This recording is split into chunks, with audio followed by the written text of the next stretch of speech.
Hello friends, आज हम देखेंगे सीटेट के पेडागोजी सेक्शन के लिए इम्पोर्टेंट गणित से रिलेटेड गणित शिक्षण विधियाँ जो कि हर बार आपके पेपर में पूछी जाती हैं। इससे रिलेटेड क्वेश्चन तो पहली विधि देखते हैं हम, संश्लेषण विधि। संश्लेषण विधि में उसका हम अर्थ देखेंगे, गुण देखेंगे और उसके दोष देखेंगे। इसी से रिलेटेड क्वेश्चन बनते हैं। तो संश्लेषण विधि के अर्थ क्या है? संश्लेषण विधि विश्लेषण विधि के पूर्णतः विपरीत होती है। इस विधि में हम ज्ञात से अज्ञात की ओर अग्रसर होते हैं, यानी हमें पहले से जो पता होता है उससे हम अज्ञात की ओर जाते हैं। अन्य शब्दों में कहें तो खंडों में प्राप्त ज्ञान को जोड़कर समझाया जाता है और उसे संश्लेषण विधि कहते हैं। यानी संश्लेषण का मतलब हम एकत्र करते हैं, जो खंडों में कुछ कुछ टुकड़े टूटे होते हैं उन सबको हम एकत्र करके पढ़ते हैं तो उसे हम संश्लेषण विधि कहते हैं। रेखा गणित की पुस्तकों में जिस रूप में साध्यों का हल लिखा जाता है वह सब संश्लेषण का ही रूप है। यानी संश्लेषण विधि में क्या करते हैं, छोटे छोटे पार्ट होते हैं उन सबको हम एकत्र करके पढ़ते हैं एक तरीके से।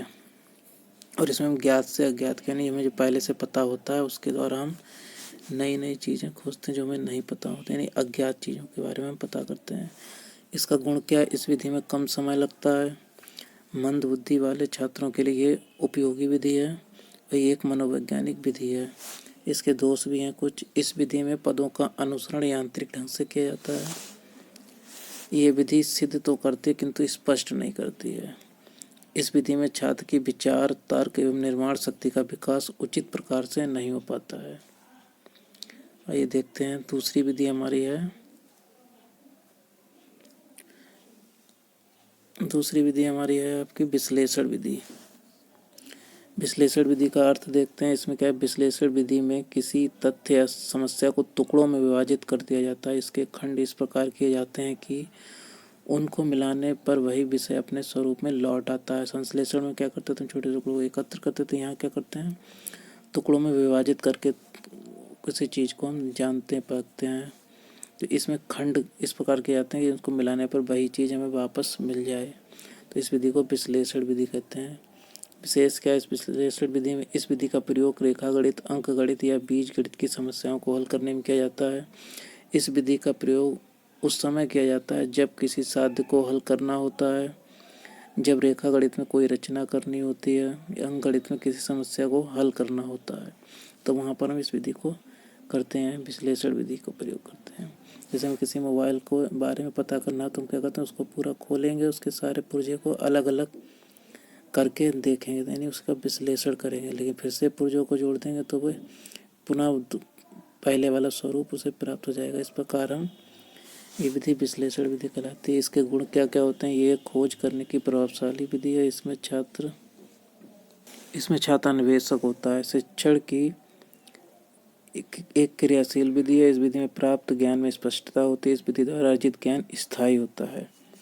दोष क्या है इस विधि के? इस विधि में पर्याप्त समय लगता है। प्राथमिक स्तर पर इस विधि का प्रयोग प्रभावशाली ढंग से नहीं हो पाता। इस विधि द्वारा प्रत्येक विषय का शिक्षण नहीं किया जा सकता है। इस विधि के द्वारा देखते हैं नेक्स्ट हमारी विधि है सबसे इम्पोर्टेंट निगमन विधि। इससे क्वेश्चन एक बनना ही बनना है। निगमन विधि के पद क्या होते हैं? निगमन नियम का प्रस्तुतिकरण, नियमों का प्रयोग, निष्कर्ष निकालना और सत्यापन करना। इसके गुण क्या हैं? उच्च कक्षाओं में इसका प्रयोग प्रभावशाली ढंग से किया जा सकता है। इस विधि में शिक्षक एवं छात्र दोनों की शक्ति का अपव्यय नहीं होता है। विशेषता, निगमन विधि में छात्रों को नियम बता दिए जाते हैं, उसके पश्चात उदाहरण दिए जाते हैं। नहीं पहले कोई सवाल कराना पड़ा है तो हम पहले उसका फार्मूला बता दें, उसके बाद उसका सॉल्व करके आंसर तक आए, यानी पहले नियम फिर उदाहरण इसमें दिए जाते हैं। इस विधि की विशेषता है। दोष क्या है? ये विधि छात्रों को रटने के लिए बाध्य करते हैं, यानी फार्मूले रटते रहते हैं। छात्रों को तर्क या विचार करने की शक्ति का अवसर नहीं मिलता। छात्रों में खोज की प्रवृत्ति को प्रोत्साहित नहीं करती है। ये एक अमनोवैज्ञानिक विधि है क्योंकि इसमें सूक्ष्म से स्थूल की ओर अग्रसर होने के लिए प्रेरित किया जाता है। ये विधि केवल उच्च कक्षाओं के लिए लाभप्रद सिद्ध हो सकती है, क्योंकि फार्मूला रटाने का मतलब उच्च कक्षाओं में डायरेक्ट फार्मूला बता सकते हैं।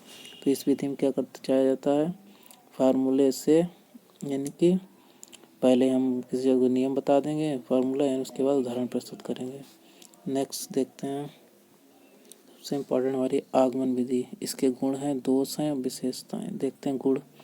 एक रोचक और एक मनोवैज्ञानिक प्रणाली है। स्वयं के प्रयास के द्वारा ज्ञान प्राप्त करने के लिए प्रेरित करती है। निरीक्षण शक्ति का भी विकास करती है, तर्क शक्ति का विकास करती है, सरलता से नियम निर्माण करती है। उच्चतर कक्षाओं के लिए ज़्यादा उपयोगी नहीं है। ये सीखने में समय और शक्ति का अत्यधिक अपव्यय होता है। सभी विषयों का शिक्षण नहीं किया जा सकता है आगमन विधि से। इसकी विशेषता क्या है? गणित के शिक्षण में आगमन विधि एक सर्वाधिक प्रभावशाली विधि है। इस विधि में छात्र उदाहरण द्वारा किसी सामान्य नियम का ज्ञान प्राप्त करते हैं। आगमन विधि के मुख्य रूप से 3 सूत्रों का प्रयोग किया जाता है: विशिष्ट से सामान्य की ओर, ज्ञात से अज्ञात की ओर, स्थूल से सूक्ष्म की ओर। यह आगमन विधि, और इसमें पहले उदाहरण दिया जाता है, फिर नियम समझाया जाता है आगमन विधि में।